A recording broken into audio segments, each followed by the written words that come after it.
Hi friends, എല്ലാവർക്കും നമസ്കാരം. അപ്പോൾ നമ്മൾ ഇന്നത്തെ വീഡിയോ നമ്മുടെ ഒരു സ്ക്വയർ നെക്ക് ബ്ലൗസിന്റെ നെക്ക് സ്റ്റിച്ച് ചെയ്ത് ഹെമ്മിങ് ചെയ്തെടുക്കുന്നതാണ്. നമുക്കിത് രണ്ട് രീതിയിൽ നമുക്ക് ചെയ്തെടുക്കാൻ കഴിയും. അപ്പോൾ നമ്മൾ അതിൽ ഒരു രീതിയാണ് നമ്മൾ ഇന്നത്തെ വീഡിയോയിൽ നമ്മൾ കാണിച്ചു തരുന്നത്. അപ്പോൾ നമുക്ക് വീഡിയോയിലേക്ക് പോകാം. അതിനു മുന്നേ നിങ്ങൾ ആദ്യമായിട്ടാണ് നമ്മുടെ ചാനൽ കാണുന്നതെങ്കിൽ ചാനൽ ഒന്ന് സബ്സ്ക്രൈബ് ചെയ്യുക, വീഡിയോ ഒന്ന് ലൈക്ക് ചെയ്യുക, ഷെയർ ചെയ്യുക. അപ്പോൾ നമുക്ക് വീഡിയോയിലേക്ക് പോകാം.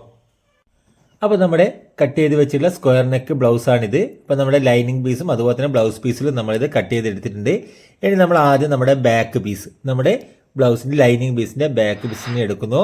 അതുപോലെ തന്നെ നമുക്ക് ഇവിടെ നമ്മുടെ വേസ്റ്റ് പീസ് വരുന്നില്ലേ, ഈ ഒരു പീസ് നമ്മൾ കട്ട് ചെയ്തതിന് ശേഷം വരുന്ന ബാക്കി വരുന്ന പീസിൽ നമ്മൾ ഇതുപോലെ മടക്കി വെക്കുക കേട്ടോ. ഇതുപോലെ മടക്കി വെച്ച് അതിന് കറക്റ്റായിട്ട് നമ്മൾ ഇതുപോലെ നമ്മുടെ ബാക്ക് പീസിനെ ഇതുപോലെ മടക്കി ഇതുപോലെ കറക്റ്റ് ചെയ്ത് വെക്കുക. നിങ്ങൾ ആദ്യമായിട്ടൊക്കെ ചെയ്യുകയാണെങ്കിൽ നിങ്ങൾക്ക് ഇവിടെ ഒന്ന് പിൻ ചെയ്തൊക്കെ കൊടുത്ത് നിങ്ങൾക്ക് ഇതിനൊന്ന് കറക്റ്റ് ചെയ്തെടുക്കാം കേട്ടോ. ഇതുപോലെ കറക്റ്റ് വെച്ച് കൊടുക്കുക. അതുപോലെ തന്നെ നമ്മുടെ നെക്കിൻ്റെ വൈഡില്ലേ, മുകളിൽ കൊടുത്തിട്ടിരിക്കുന്ന ആ ഒരു വൈഡ് എത്രയാണോ ആ ഒരു അളവും ഒന്ന് ചെക്ക് ചെയ്ത് കറക്റ്റ് ചെയ്ത് വെച്ചതിന് ശേഷം നമ്മളിത് കഴുത്ത് നമ്മുടെ ഇവിടെ നിന്ന് കറക്റ്റ് കട്ട് ചെയ്തെടുക്കുകയാണ് വേണ്ടത് കേട്ടോ. ഈ ഒരു മാർക്കിൽ കൂടി നമ്മൾ എങ്ങനെയാണോ നമ്മുടെ നെക്ക് കട്ട് ചെയ്തെടുത്തിരിക്കുന്നത് അതേ അളവിൽ കറക്റ്റ് വെച്ച് കട്ട് ചെയ്തെടുക്കുക കേട്ടോ. ഇനി ഇവിടെ നിന്ന് താഴോട്ടേക്കും കേട്ടോ, ഇതുപോലെ കറക്റ്റ് കട്ട് ചെയ്തെടുക്കുക.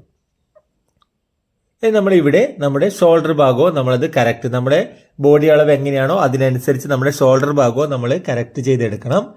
ഇനി നമ്മൾ ഇവിടെ നിന്ന് നമ്മൾ ഈ ഒരു ഭാഗത്ത് കണ്ടോ, ഈ ഒരു ഭാഗത്ത് നമ്മളൊരു 1.25 ഇഞ്ച് മാർക്ക് ചെയ്ത് കൊടുക്കുന്നു കണ്ടോ. 1.25 ഇഞ്ച് ഇവിടെയൊക്കെ കറക്റ്റ് 1.25 ഇഞ്ച് മാർക്ക് ചെയ്ത് കൊടുത്ത് കണ്ടോ. ഈ ഒരു ഭാഗത്തും അതുപോലെ തന്നെ 1.25 ഇഞ്ച് മാർക്ക് ചെയ്ത് കൊടുക്കുന്നു. എന്നിട്ട് നമ്മൾ ഈ ഒരു മാർക്ക് ചെയ്തിട്ടുള്ള ആ ഒരു മാർക്കിൽ കൂടി കട്ട് ചെയ്തെടുക്കുക കണ്ടോ. ഇതുപോലെ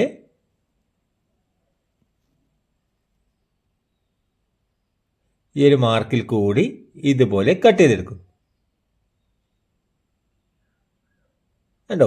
അപ്പോൾ നമുക്ക് ഇതുപോലെയാണ് കിട്ടുക. അപ്പോൾ നമ്മുടെ ബാക്ക് നെക്കിൻ്റെ പീസ് നമ്മൾ കട്ട് ചെയ്തെടുത്ത് കഴിഞ്ഞു. ഇനി നമുക്ക് ഫ്രണ്ട് നെക്കിൻ്റെ പീസാണ് നമുക്ക് കട്ട് ചെയ്യേണ്ടത്. അപ്പോൾ നമുക്ക് ഫ്രണ്ട് നെക്കിനെ ഇതുപോലെ വെക്കുന്നു. അപ്പോൾ നമുക്ക് കണ്ടോ, ഈ ഇതുപോലെ തുണിയൊക്കെ കൂടുതൽ നമ്മുടെ ഈ ഒരു വേസ്റ്റ് വരുന്ന കട്ട് ചെയ്തതിന് ശേഷം വരുന്ന തുണിയൊക്കെ കൂടുതൽ ഉണ്ടെങ്കിൽ മാത്രമേ നമുക്ക് ഇതുപോലെ കട്ട് ചെയ്തെടുക്കാൻ കഴിയുകയുള്ളൂ. ഈ ഒരു സ്ക്വയർ നെക്ക് നമുക്ക് രണ്ട് രീതിയിൽ നമുക്ക് സ്റ്റിച്ച് ചെയ്തെടുക്കാം. അതിൽ ഒരു രീതിയാണ് നമ്മളിത് കാണിച്ചു തരുന്നത്. നല്ല പെർഫെക്റ്റ് ആയിട്ട് നിങ്ങൾക്ക് സ്റ്റിച്ച് ചെയ്തെടുക്കാൻ പറ്റുന്ന രീതിയാണിത്. പക്ഷേ ഇതിൽ നമുക്ക് വേസ്റ്റ് തുണി, നമ്മുടെ കട്ട് ചെയ്തതിന് ശേഷം വരുന്ന തുണി അല്പം കൂടുതൽ വേണം, എന്നാൽ മാത്രമേ നമുക്കിത് ഇതുപോലെ ചെയ്തെടുക്കാൻ കഴിയുകയുള്ളൂ. അപ്പോൾ നമ്മുടെ നെക്കിനെ നമ്മൾ ഇതുപോലെ വെച്ച് ഇവിടെ കണ്ടോ, ഈ ഒരു ഭാഗത്ത് നമ്മുടെ ഈ ഒരു പീസിനേക്കാൾ 2 ഇഞ്ചെങ്കിലും നമ്മൾ ഇതുപോലെ ഫ്രണ്ട് ഭാഗത്ത് കൂടുതൽ വരുന്ന രീതിയിൽ വെച്ച് കൊടുക്കണം. ഇനി നമ്മൾ ആ ഒരു നെക്കിൻ്റെ മാർക്കിനനുസരിച്ച് നമ്മൾ കറക്റ്റ് മാർക്ക് ചെയ്ത് കൊടുക്കുന്നു കണ്ടോ. ഇനി നമ്മൾ ഇവിടെ നിന്ന് കട്ട് ചെയ്യുന്നു കണ്ടോ. ഈ ഒരു ഫ്രണ്ട് ഭാഗത്ത് കണ്ടോ, നമുക്കൊരു 2 ഇഞ്ചെങ്കിലും നമ്മളത് കൂടുതൽ വെച്ചിട്ട് മാത്രമേ കട്ട് ചെയ്തെടുക്കാൻ പാടുള്ളൂ. കറക്റ്റ് ഷോൾഡർ ഭാഗം കറക്റ്റ് ചെയ്യുന്നത് പോലെ നമ്മുടെ ഫ്രണ്ട് ഭാഗം കറക്റ്റ് ചെയ്തെടുക്കാൻ പാടില്ല. ഇതുപോലെ ഷോൾഡർ ഭാഗം ഒന്ന് കറക്റ്റ് ചെയ്യുന്നു.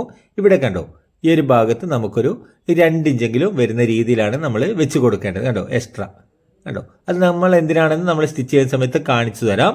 ഇനി നമ്മൾ ഇവിടെ ഒരു 1.25 ഇഞ്ച് നമ്മുടെ ബാക്ക് പീസിന് എടുത്തതുപോലെ തന്നെ 1.25 ഇഞ്ച് നമ്മൾ ഇവിടെയൊക്കെ നമുക്കൊന്ന് റൗണ്ടിൽ നമ്മൾ ഇതുപോലെ മാർക്ക് ചെയ്ത് കണ്ടോ, ഈ ഒരു പീസ് നമ്മൾ ഇവിടെ നിന്ന് കട്ട് ചെയ്തെടുക്കുന്നു. നമ്മുടെ 2 നെക്കിനും കൂടി വേണ്ട തുണിയാണ് കൂടെ കട്ട് ചെയ്തെടുക്കുന്നത് കണ്ടോ. അപ്പോൾ നമ്മുടെ നെക്കിൻ്റെ പീസ് നമ്മുടെ ഫ്രണ്ട് ഭാഗത്തേക്കും ബാക്ക് ഭാഗത്തേക്കും നമ്മൾ കട്ട് ചെയ്ത് കഴിഞ്ഞു. ഇനി നമുക്ക് നമ്മുടെ ലൈനിങ് ബ്ലൗസൊക്കെ തയ്ക്കുന്നത് പോലെ നമ്മുടെ ഈ ഒരു ബാക്ക് പാർട്ടൊക്കെ ഇതുപോലെ സ്റ്റിച്ചിങ് ചെയ്യുന്നു. അപ്പോൾ ഇവിടെ കൂടുതൽ നമ്മൾ ഭാഗങ്ങൾ കാണിച്ചു തരുന്നില്ല, കാരണം നമ്മുടെ സ്റ്റിച്ചിങ്ങിൻ്റെ ലെങ്ത്ത് കൂടുന്നത് കൊണ്ടാണ്. അപ്പോൾ നമ്മളിവിടെ നമ്മുടെ ബാക്ക് പാർട്ടൊക്കെ, ഈ ഒരു പാർട്ടൊക്കെ നിങ്ങൾക്ക് സ്റ്റിച്ച് ചെയ്യുന്നത് മനസ്സിലായിട്ടുണ്ടാകും. അതുപോലെ തന്നെ നിങ്ങൾക്ക് ഈ ഒരു ഫ്രണ്ട് ഭാഗവും നമ്മുടെ കപ്പ് ഭാഗങ്ങളൊക്കെ നമ്മൾ ഇതുപോലെ സ്റ്റിച്ച് ചെയ്തെടുക്കുന്നു കണ്ടോ. നമ്മുടെ 2 ഭാഗത്തെ കപ്പ് ഭാഗങ്ങളും നമ്മൾ സ്റ്റിച്ച് ചെയ്ത് കഴിഞ്ഞു. നമ്മളിത് നെക്കിൽ മാത്രം കാണിച്ചു തരുന്നത് കൊണ്ടാണ് ഈ ഒരു ഭാഗങ്ങളൊന്നും കൂടുതലായി കാണിച്ചു തരാത്തത്. അപ്പോൾ നമ്മൾ ഇതുപോലെ കറക്റ്റ് സ്റ്റിച്ച് ചെയ്തതിന് ശേഷം ഇനിയാണ് നമ്മുടെ നെക്ക് സ്റ്റിച്ച് ചെയ്യുന്നത്. അപ്പോൾ നമ്മൾ ഇവിടെ കണ്ടോ, നമ്മുടെ ഈ ഒരു നേരത്തെ സ്റ്റിച്ച് ചെയ്ത് വെച്ചിട്ടുള്ള ഈ ഒരു ബാക്ക് ഭാഗം കണ്ടോ, നമ്മുടെ ഈ ലൈനിങ് പീസും കൂട്ടി തയ്ച്ചിരിക്കുന്ന ബാക്ക് ഭാഗം നമ്മുടെ നല്ല വശം ഇതുപോലെ മുകളിൽ വരുന്ന രീതിയിൽ ഇതുപോലെ വെച്ച് കൊടുത്ത് നമ്മുടെ സ്ക്വയർ നെക്ക് കണ്ടോ, നമ്മുടെ ബാക്ക് പീസിൽ കട്ട് ചെയ്തെടുത്തിരിക്കുന്ന ഈ ഒരു പീസിനെ നമ്മൾ ഇതുപോലെ കറക്റ്റ് വെച്ച് കൊടുക്കുക കണ്ടോ. ഈ ഒരു ഷേപ്പിനനുസരിച്ചാണ് നമ്മളെ ബാക്ക് പീസിൽ നമ്മൾ കട്ട് ചെയ്തിരുന്നത്. ഇനി നമ്മൾ ഇവിടെ നിന്ന് നമ്മളത് സ്റ്റിച്ചിങ് ചെയ്യുന്നു കേട്ടോ. ഇവിടെ നിന്ന് നമ്മൾ സ്റ്റിച്ചിങ് ചെയ്തോളൂ കേട്ടോ. ഇവിടെ നിന്ന് ഇതുപോലെ ഒരു പ്രഷർ വുഡിൻ്റെ വീതിയിൽ ഇതുപോലെ സ്റ്റിച്ച് ചെയ്യുന്നു. ഇനി നമ്മൾ കറക്റ്റ് ആ ഒരു കോൺ വശം നിർത്തി ഇവിടെ നിന്ന് നമ്മുടെ ഈ ഒരു ഭാഗത്തും കേട്ടോ, എല്ലാ സ്ഥലത്തും ഒരേ രീതിയിലാണ് തുന്നി പിടിക്കേണ്ടത് കേട്ടോ. ഇതുപോലെ സ്റ്റിച്ച് ചെയ്ത് ആ ഒരു കോൺ വശത്ത് കറക്റ്റ് നിർത്തുന്നു. അതിനുശേഷം നമ്മൾ ഇവിടെ നിന്ന് മുകളിലോട്ട് കേട്ടോ, ഇതുപോലെ മുകളിലോട്ടും ഇതുപോലെ സ്റ്റിച്ചിങ് ചെയ്യുന്നു. ഇനി നമ്മുടെ ഈ ഒരു ഷോൾഡർ ഭാഗമില്ലേ, ഈ ഒരു ഷോൾഡർ ഭാഗത്ത് ചിലപ്പോൾ അല്പം കൂടുതലുണ്ടാകും. ആ ഒരു ഭാഗം ആ ഒരു പീസ് നമുക്ക് കട്ട് ചെയ്ത് മാറ്റാം. നമുക്കിവിടെ കറക്റ്റ് കിട്ടിയാൽ മതി. ഇനി നമ്മൾ ഇവിടെയും അതുപോലെ തന്നെ കറക്റ്റ് ഒന്ന് കട്ട് ചെയ്ത് മാറ്റുന്നു. അപ്പോൾ നമ്മൾ ഈ ഒരു പീസ് നമ്മളിവിടെ തയ്ച്ച് കഴിഞ്ഞിട്ടുണ്ട്. ഇനി നമ്മുടെ ഫ്രണ്ട് നെക്കിലും നമ്മൾ അതുപോലെ തയ്ക്കുന്നു കണ്ടോ. ഈ ഒരു പീസ് കണ്ടോ, നമ്മൾ അല്പം കൂടുതൽ എടുത്തിട്ടില്ല. അത് നമ്മൾ ഇവിടെ വരുന്ന ഭാഗം നമുക്ക് കവർ ചെയ്തെടുക്കുവാൻ വേണ്ടിയാണ് നമ്മൾ ആ ഒരു ആദ്യം കട്ട് ചെയ്യുന്ന സമയത്ത് അല്പം ഒരു 2 ഇഞ്ച് മുന്നിലേക്ക് തള്ളി വെച്ച് കട്ട് ചെയ്തത്. അതിനു വേണ്ടിയാണ് കണ്ടോ. ഈ ഒരു തീരയൊക്കെ തയ്ക്കുമ്പോൾ നമ്മുടെ നെക്കിൻ്റെ റൗണ്ട് അളവ് കൂടുതൽ വരും. അതിന് വേണ്ടിയാണ് നമ്മളത് ചെയ്തത്. ഇനി നമുക്ക് ഇവിടെ നിന്നും നമ്മുടെ തീര തയ്ക്കുന്ന ഭാഗമാണ്. തീര തയ്ച്ചിട്ടുള്ള ഭാഗത്തുനിന്നും നമ്മൾ ഇതുപോലെ കറക്റ്റ് നമ്മുടെ നെക്കിനെ ഈ ഒരു കട്ട് ചെയ്ത പീസിനെ തയ്ച്ചെടുക്കുക കണ്ടോ. ഇതുപോലെ തയ്ച്ചെടുക്കുന്നു. ഇനി നമ്മുടെ രണ്ടാമത്തെ സൈഡും നമ്മുടെ ഹൂക്ക് വെക്കുന്ന ഭാഗവും നമ്മൾ അതുപോലെ തന്നെ തയ്ക്കുന്നു. നമ്മുടെ ബ്ലൗസിൻ്റെ നല്ല വശം ഇതുപോലെ മുകളിൽ വെച്ചിട്ടാണ് നമ്മൾ തയ്ച്ചെടുക്കുന്നത്. അത് ശ്രദ്ധിക്കണം. കറക്റ്റ് എല്ലാ സ്ഥലത്തും ഒരേ അളവിൽ ഇതുപോലെ തയ്ച്ചെടുക്കുക. അതിനുശേഷം നമ്മൾ ഇവിടെയൊക്കെ ഇതുപോലെ ചെറിയ ചെറിയ കട്ടിങ്ങുകൾ കൊടുക്കുക കണ്ടോ. നെക്കിൻ്റെ ഈ ഒരു ഭാഗത്തൊക്കെ ഈ റൗണ്ട് വരുന്ന ഭാഗത്തൊക്കെ ചെറിയ ചെറിയ കട്ടിങ് കൊടുക്കുന്നു. അതുപോലെ തന്നെ നമ്മുടെ ബാക്ക് പീസിൽ ഈ ഒരു കോൺ വരുന്ന ഭാഗത്തില്ലേ, ഇവിടെയും ചെറിയൊരു കട്ടിങ് കൊടുക്കുക കണ്ടോ. നമ്മുടെ ആ ഒരു നൂല് സ്റ്റിച്ചിങ് കട്ട് ചെയ്ത് പോകാതെ ശ്രദ്ധിക്കണം കണ്ടോ. ഇതുപോലെ കട്ട് ചെയ്ത് കൊടുത്ത് ഇതുപോലെ വരും കണ്ടോ. ഇനി നമ്മൾ ഇതിനെ ഒന്ന് നല്ലവണ്ണം ഒന്ന് നഖം വലിച്ചു കൊടുക്കുകയാണ് കേട്ടോ. ഇതുപോലെ ഒന്ന് നല്ലവണ്ണം ഒന്ന് നഖം വലിച്ച് പ്രസ് ചെയ്ത് വെക്കുന്നു. ഇനി നമ്മൾ ഷോൾഡർ ഫിറ്റ് ചെയ്യുകയാണ്. അപ്പോൾ നമ്മുടെ ഷോൾഡർ ഫിറ്റ് ചെയ്യുമ്പോൾ നമ്മൾ ആദ്യം നമ്മുടെ ഫ്രണ്ട് വശം ഇതിൻ്റെ മുകളിലേക്ക് വെച്ച് കൊടുക്കുക കണ്ടോ. ഇതുപോലെ വെച്ച് കൊടുത്ത് ഇവിടെ നിന്ന് നമ്മുടെ നെക്കിൻ്റെ ഭാഗത്ത് ഇവിടെ ആം ഹോളിൻ്റെ ഭാഗത്ത് നിന്ന് നേരെ സ്റ്റിച്ച് ചെയ്യുന്നു കണ്ടോ. ഈ ഒരു നമ്മൾ നെക്ക് തയ്ച്ച ആ ഒരു പീസ് കൂടി കൂട്ടി സ്റ്റിച്ച് ചെയ്യണം. ഇനി നമ്മളിവിടെ രണ്ടാമത്തെ സൈഡ് നമ്മൾ ഇതുപോലെ രണ്ടാമത്തെ സൈഡും ഇതുപോലെ വെച്ച് കൊടുക്കുന്നു. നമ്മൾ ഇവിടെ കണ്ടോ, ഇവിടെ വെച്ച് കൊടുക്കുമ്പോൾ ശ്രദ്ധിക്കേണ്ടത് നമ്മുടെ ഈ ഒരു നെക്കിൻ്റെ സ്റ്റിച്ചിങ് കണ്ടോ, ആ ഒരു പീസ് കണ്ടോ കറക്റ്റ് കിട്ടണം കണ്ടോ. അതുപോലെ കറക്റ്റ് കിട്ടണം നമുക്ക്. എന്നാൽ മാത്രമേ നല്ല ഭംഗിയോടുകൂടി തയ്ച്ചെടുക്കാൻ കഴിയുകയുള്ളൂ. ഇനി നമ്മൾ ഇവിടെ നിന്ന് അതേപോലെ തന്നെ നമ്മുടെ ഷോൾഡർ സ്റ്റിച്ച് ചെയ്തിരിക്കുന്ന അതേ രീതിയിൽ തന്നെ ഈ ഒരു ഭാഗവും സ്റ്റിച്ച് ചെയ്യുന്നു. ആ ഒരു സ്റ്റിച്ചിൻ്റെ മുകളിൽ കൂടി ഒരു സ്റ്റിച്ച് കൂടി കൊടുക്കുന്നു കണ്ടോ. 2 സ്റ്റിച്ച് നമ്മുടെ ഷോൾഡർ കൊടുക്കുന്നു. ഇവിടെ നമ്മളൊന്ന് ഓവർലോക്ക് ചെയ്തെടുക്കുകയാണ്. ഇപ്പോൾ നമ്മളിത് ഓവർലോക്ക് ചെയ്തെടുത്തിട്ടുണ്ട്. ഇനി നമ്മൾ ഇതിനെ ഈ ഒരു പീസിനെ കണ്ടോ നല്ലവണ്ണം ഒന്ന് പ്രസ് ചെയ്ത് വെക്കുന്നു. അതുപോലെ തന്നെ നമ്മുടെ ഈ ഒരു ജോയിൻറ്റ് വരുന്ന ഭാഗമില്ലേ, നമ്മുടെ ഫ്രണ്ട് പീസും ബാക്ക് പീസും ജോയിൻറ്റ് ചെയ്ത ഈ ഒരു പീസിനെ നമ്മുടെ ബാക്ക് ഭാഗത്തേക്ക് പ്രസ് ചെയ്ത് വെക്കണം. ഒരിക്കലും ഫ്രണ്ട് ഭാഗത്തേക്ക് പ്രസ് ചെയ്ത് വെക്കാൻ പാടില്ല, ബാക്ക് ഭാഗത്തേക്ക് കേട്ടോ. ഇവിടെ നിന്ന് നമ്മുടെ ബാക്ക് സൈഡിലേക്ക് ഇതുപോലെ പ്രസ് ചെയ്ത് വെച്ച ശേഷം നല്ലവണ്ണം ഒന്ന് നഖം വലിച്ച് നമ്മുടെ ഈ ഒരു പീസിൻ്റെ സൈഡിൽ കൂടി സ്റ്റിച്ചിങ് കൊടുക്കുക കേട്ടോ. ഇതിനെ നല്ലവണ്ണം നഖം വലിച്ച് നിവർത്തി വെച്ചതിന് ശേഷം നമ്മൾ ആ ഒരു പീസിൻ്റെ സൈഡിൽ കൂടി കണ്ടോ ഇതുപോലെ സൈഡിൽ കൂടി സ്റ്റിച്ചിങ് കൊടുക്കും. ഇവിടെ നമുക്ക് കണ്ടോ ഒരു കോണ് പോലെയാണ് ഉണ്ടാകുക നമ്മുടെ ആ ഒരു സ്ക്വയർ വരുന്ന ഭാഗം.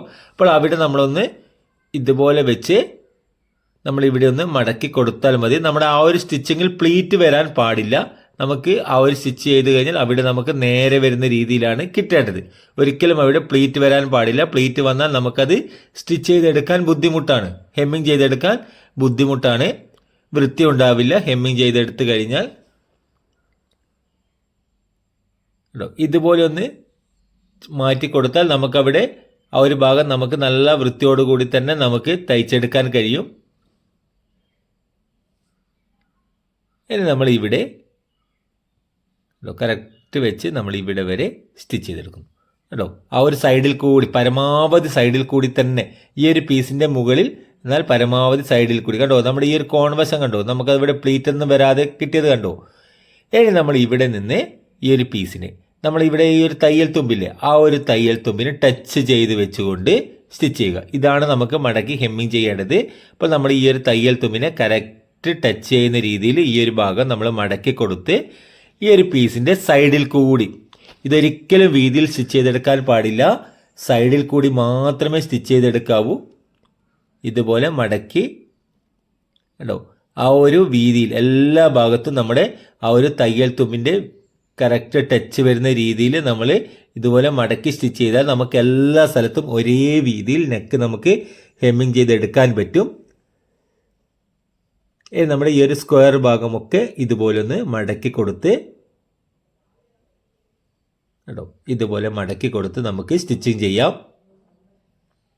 ഇനി നമ്മുടെ ഈ ഒരു ഭാഗം കേട്ടോ, ഈ ഒരു സ്ക്വയർ ഭാഗം കണ്ടോ, ഈ ഒരു സ്ക്വയർ ഭാഗം നമുക്ക് ഇതുപോലെ വന്നാൽ ഇത് നമ്മൾ നേരെ ഇതുപോലെ മടക്കുന്നു. ഇനി നമ്മുടെ ഈ ഒരു ഭാഗം നമ്മൾ വീണ്ടും അതിൻ്റെ മുകളിലേക്ക് കറക്റ്റ് അളവിൽ നമ്മൾ മടക്കി കൊടുക്കുക കണ്ടോ. ഇതുപോലെ മടക്കി കൊടുത്ത് ഈ ഒരു ഭാഗവും നമ്മൾ സ്റ്റിച്ച് ചെയ്തെടുക്കുന്നു കണ്ടോ. ഇനി നമ്മൾ ഈ ഒരു ഭാഗം സ്റ്റിച്ച് ചെയ്ത് കഴിഞ്ഞു. ഈ ഒരു ഭാഗത്തെ നമ്മൾ ഇതുപോലെ വെച്ചിട്ടാണ് നമ്മൾ ഹെമ്മിങ് ചെയ്തെടുക്കുന്നത്. അപ്പോൾ നല്ലവണ്ണം ഒന്ന് ഇതുപോലെ ഒന്ന് നഖം വലിച്ചു കൊടുത്താൽ നമുക്ക് നല്ല പ്രസ്സായി നമുക്കവിടെ കിട്ടും കേട്ടോ. ഇതുപോലെ നമുക്ക് നല്ലവണ്ണം ഒന്ന് നഖം വലിച്ചു കൊടുത്താൽ നമുക്ക് നല്ല പ്രസ്സിങ്ങോടുകൂടി കിട്ടും. നമ്മുടെ ഈ ഒരു സ്ക്വയർ ഭാഗം കണ്ടോ, നമുക്ക് ചുളുക്കൊന്നും വരാതെ തന്നെ നമുക്കിതുപോലെ കേട്ടോ ഇതുപോലെ ചെയ്തെടുക്കാൻ പറ്റും. ഇനി നമുക്കിത് ഹെമ്മിങ് ചെയ്യാം. അപ്പോൾ നമ്മൾ ഹെമ്മിങ് ചെയ്യാൻ വേണ്ടി നമ്മൾ ഒരു നൂലിലാണ് നമ്മൾ ഈ ഒരു കെട്ട് കൊടുക്കുന്നത്. ഇവിടെ വരുന്ന കൂടുതലുള്ള ഭാഗങ്ങൾ കട്ട് ചെയ്ത് മാറ്റി ഒരു അരയിഞ്ച് മാത്രം തയ്യൽ തുമ്പ് പുറത്തേക്ക് വെച്ച് കേട്ടോ നമുക്ക് നല്ല പ്രസ്സിങ്ങോടുകൂടി നമുക്ക് ഹെമ്മിങ് ചെയ്തെടുക്കാൻ കഴിയും. ഈ ഒരു അരയിഞ്ച് ഭാഗത്തെ ഉള്ളിലേക്ക് മടക്കി കൊടുക്കുക. എന്നിട്ട് നമ്മൾ ഇതിനെ ഇതുപോലെ വെച്ച് കൊടുത്ത് കേട്ടോ കറക്റ്റ് നമ്മളിവിടെ ടൈറ്റൊന്നും വരാതെ രീതിയിൽ ഇതുപോലെ വെച്ച് കൊടുത്ത് നമുക്കിത് ഹെമ്മിങ് ചെയ്തെടുക്കാം. നമ്മൾ ഇവിടെ വരുന്ന ഈ ഒരു മടക്കിയിട്ടുള്ള പീസിൻ്റെ ഉൾവശത്ത് അരയിഞ്ച് മടക്കിയിട്ടുള്ള പീസിൻ്റെ തയ്യൽ തുമ്പൊന്നും പുറത്ത് വരാതെ രീതിയിൽ ഇതുപോലെ കവർ ചെയ്തിട്ട് വേണം നമുക്കിത് പിടിക്കാൻ. എന്നിട്ട് വേണം നമ്മൾ ഹെമ്മിങ് ചെയ്യാൻ കണ്ടോ. ഇവിടെ നമുക്കൊരു 5 or 6 കുത്ത് നമുക്കിവിടെ ഈ ഒരു പീസിൽ നമുക്ക് ഇവിടെ കുത്തി ഹെമ്മിങ് ചെയ്യാം കണ്ടോ. നമുക്കിവിടെ ഹൂക്ക് വരുന്ന ഭാഗമാണ്, അതുകൊണ്ട് തന്നെ നമുക്കവിടെ നല്ല വൃത്തിയോടുകൂടി ഹെമ്മിങ് ചെയ്തെടുക്കണം. അതിനുശേഷം നമ്മൾ ഇതുപോലെ ഈ ഒരു ഭാഗത്തേക്കും നമുക്ക് ഹെമ്മിങ് ചെയ്തെടുക്കാം കണ്ടോ. ഇതിനെ കണ്ടോ, നമ്മൾ ഇതുപോലെ മടക്കി മടക്കി കൊടുത്താൽ മതി, നമുക്ക് ടൈറ്റൊന്നും അനുഭവപ്പെടില്ല, അതുപോലെ തന്നെ ചുരുക്കൊന്നും വരില്ല. നമ്മളത് കറക്റ്റ് കട്ട് ചെയ്തെടുത്ത ഭാഗമാണ്, അതുകൊണ്ട് തന്നെ നമുക്ക് ഇതുപോലെ നല്ല വൃത്തിയോടുകൂടി നമുക്ക് ഹെമ്മിങ് ചെയ്തെടുക്കാൻ പറ്റും കണ്ടോ. ഇതുപോലെ ഒന്ന് മടക്കി മടക്കി കൊടുത്ത് ഇങ്ങനെ ഹെമ്മിങ് ചെയ്തെടുക്കാം. ഇപ്പോൾ നമ്മുടെ ഇവിടെ കണ്ടോ, നമ്മൾ ആ ഒരു ജോയിൻ്റ് ഭാഗമൊക്കെ നമുക്ക് കറക്റ്റായിട്ട് കിട്ടും കണ്ടോ. നമ്മൾ ഹെമ്മിങ് ചെയ്തെടുത്ത് കണ്ടോ നമുക്ക് നല്ല വൃത്തിയോടുകൂടി കിട്ടിയത് കണ്ടോ. അതുപോലെ തന്നെ നമ്മുടെ ഇവിടെ നമ്മുടെ ഫ്രണ്ട് വശം കണ്ടോ, നല്ല വശം മുകളിൽ കണ്ടോ നല്ല വൃത്തിയോടുകൂടി നമുക്ക് ഹെമ്മിങ് ചെയ്ത് കിട്ടിയത് കണ്ടോ. ഇതുപോലെ കിട്ടും. ഇനി നമുക്ക് ഇതുപോലെ ബാക്കി ഭാഗങ്ങൾ നമുക്ക് ഹെമ്മിങ് ചെയ്തെടുക്കാം. അപ്പോൾ നമ്മുടെ ഈ ഒരു സ്ക്വയർ വരുന്ന ഈ ഒരു ഭാഗമില്ലേ, ബാക്ക് ഭാഗം, ആ ഒരു ഭാഗം നമ്മുടെ ആ ഒരു ഷേപ്പിനനുസരിച്ച് കറക്റ്റ് ഇതുപോലെ വെച്ച് കൊടുക്കും. എന്നിട്ട് നമ്മുടെ ആ ഒരു കോൺ വശം നല്ല വൃത്തിയോടുകൂടി അവിടെ കോൺ വശം നല്ല കെട്ടൊക്കെ കൊടുത്ത് ഹെമ്മിങ് ചെയ്യുക കണ്ടോ. ഈ ഒരു കോൺ വശം നമുക്ക് നല്ലവണ്ണം ഒന്നൊരു കെട്ട് കൊടുക്കുക, ഇതുപോലെ കെട്ട് ചെയ്ത് കൊടുക്കുന്നു കണ്ടോ. നമുക്ക് ആ ഒരു കോൺ വശം കിട്ടി. ഇനി നമുക്ക് നമ്മുടെ രണ്ടാമത്തെ ഭാഗത്തേക്കും ഇതുപോലെ തന്നെ നമ്മൾ ആദ്യ ഭാഗത്തൊക്കെ ചെയ്തതുപോലെ തന്നെ ഹെമ്മിങ് ചെയ്യുന്നു. ഇനി നമ്മുടെ രണ്ടാമത്തെ കോൺ വശവും കണ്ടോ, ബാക്ക് ഭാഗത്തിൻ്റെ രണ്ടാമത്തെ കോൺ വശവും ഇതുപോലെ വെച്ച് നല്ലവണ്ണം ഒന്ന് കെട്ടൊക്കെ കൊടുത്ത് ഉണ്ടോ നമ്മുടെ ആ ഒരു ഭാഗവും നമ്മൾ ഹെമ്മിങ് ചെയ്തു. ഇനി നമ്മുടെ മുകളിലേക്ക് നമ്മുടെ ഷോൾഡർ ഭാഗത്തേക്ക് ഇതുപോലെ വെച്ച് കൊടുത്ത് കണ്ടോ നമുക്ക് ടൈറ്റ് ഒന്നും ഇല്ലാതെ തന്നെ നമുക്ക് കറക്റ്റ് ഹെമ്മിങ് ചെയ്തെടുക്കാൻ പറ്റുന്നത് കണ്ടോ. ഇനി നമ്മൾ ഇവിടെ ഈ ഒരു ഭാഗം നമ്മുടെ ലൂപ്പൊക്കെ തുന്നുന്ന ഭാഗമാണ്, ഇവിടെ വരെ ഹെമ്മിങ് ചെയ്യുന്നു. ഈ ഒരു ഭാഗത്തെ നമ്മൾ ഇതുപോലെ ഉള്ളിലേക്ക് മടക്കി കൊടുക്കുക കണ്ടോ. ഈ ഒരു ഭാഗത്തെ ഉള്ളിലേക്ക് കറക്റ്റ് മടക്കി കൊടുത്ത് ഇവിടെയുള്ള തയ്യൽ തുമ്പ് പോലുള്ള ആ ഒരു പീസുകളൊന്നും പുറത്ത് കാണാൻ പാടില്ല. നല്ല വൃത്തിയോടുകൂടി തന്നെ ഹെമ്മിങ് ചെയ്തെടുക്കുക. ഇനി നമ്മൾ ഇവിടെ നിന്ന് മുകളിലോട്ടും കണ്ടോ അത് നമ്മൾ ഈ ഒരു സൈഡിൽ നമ്മൾ ഇതുപോലെ കുത്തി കെട്ടിയാൽ മതി കണ്ടോ. അപ്പോൾ നമ്മുടെ ഹെമ്മിങ് ചെയ്തെടുത്ത് കഴിഞ്ഞിട്ടുണ്ട്. അപ്പോൾ നമുക്ക് എല്ലാ സ്ഥലത്തും നല്ല വൃത്തിയോടുകൂടി ഒരേ വീതിയിൽ തന്നെയാണ് നമ്മളെല്ലാ സ്ഥലത്തും ഹെമ്മിങ് ചെയ്തെടുത്തിരിക്കുന്നത് കണ്ടോ. എല്ലാ സ്ഥലത്തും ഒരേ വീതിയിൽ നമുക്ക് ഇതുപോലെ ഹെമ്മിങ് ചെയ്തെടുക്കാൻ പറ്റും. അതുപോലെ തന്നെ നമ്മുടെ നല്ല വശവും കണ്ടോ ചുളുക്കൊന്നും ഇല്ലാതെ തന്നെ നല്ല വൃത്തിയോടുകൂടി തന്നെയാണ് നമുക്ക് ഹെമ്മിങ് ചെയ്തെടുത്തിരിക്കുന്നത്. അപ്പോൾ വീഡിയോ നിങ്ങൾക്ക് ഉപകാരപ്രദമായിട്ടുണ്ടെങ്കിൽ ചാനൽ ഒന്ന് സബ്സ്ക്രൈബ് ചെയ്യുക, വീഡിയോ ഒന്ന് ലൈക്ക് ചെയ്യുക, ഷെയർ ചെയ്യുക. പുതിയൊരു വീഡിയോയുമായി വീണ്ടും കാണാം.